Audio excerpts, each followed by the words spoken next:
Here's a helpful tutorial on how to read your schedule. Your schedule tells you what classes you'll have each day. At the top left, you'll notice some personal information, like your name and ID number, which is also your lunch number. At the top left of the grid, you'll see a column for the day. At Lincoln, we use letters to identify how the schedule will flow each day. We have an A day, a B day, and a C day. Next to the day, you'll see a column for terms. You'll see what school year we're in, which is 2020 to 2021. The current semester, which is semester 1, and the quarter. There are 4 quarters, so you'll receive a new schedule at the beginning of each new quarter. This will be your quarter 1 schedule. After the column for terms, you will see columns with numbers. These are the class periods we will have throughout the day. So let's get started reading the sample schedule. Imagine it's an A day. You'll only be focusing on the row that is to the right of the letter A. Now we'll find the first period in the top row. Now match up A day with period 1. This may remind you of the game Battleship. A1, you sunk my battleship. So for period 1 on an A day, you would have science with me. Don't worry about the letters and numbers under the subject names. At the bottom of my name, you'll see what room number our class is in, which is 1313. If a room number starts with 1, it's on the first floor. If it starts with a 2, it's on the second floor. Let's move on to period 2 on an A day.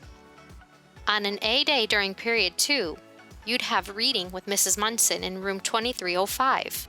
During period 3 on an A day, where would you go? If you said math with Mrs. Shaburi in 2301, you got it. And period 4 on an A day?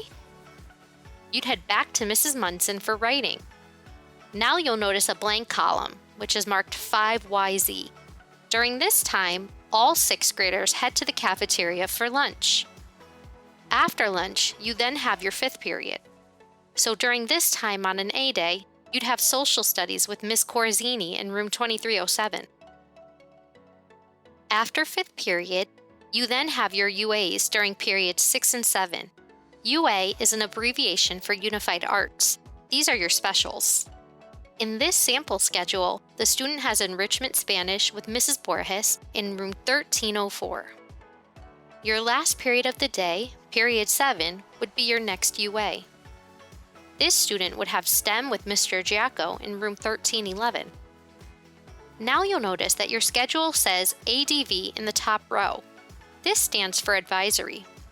Advisory happens every Thursday after 2nd period. It's a time where you and a small group of your classmates meet with a teacher to talk about how things are going in school, ways to be successful, and much more. In this example, I would be your advisory teacher, so you'd come to my room after 2nd period every Thursday. On every C day, during 6th period, you will have flex. During flex, you can get help with work you are having trouble with, catch up if you were absent, and work on homework you have, kind of like a study hall in high school. If you look at your core classes during periods 1 through 5, you'll notice that they rotate. Finally, you'll notice that there is an 8 in the last column. There is no 8th period.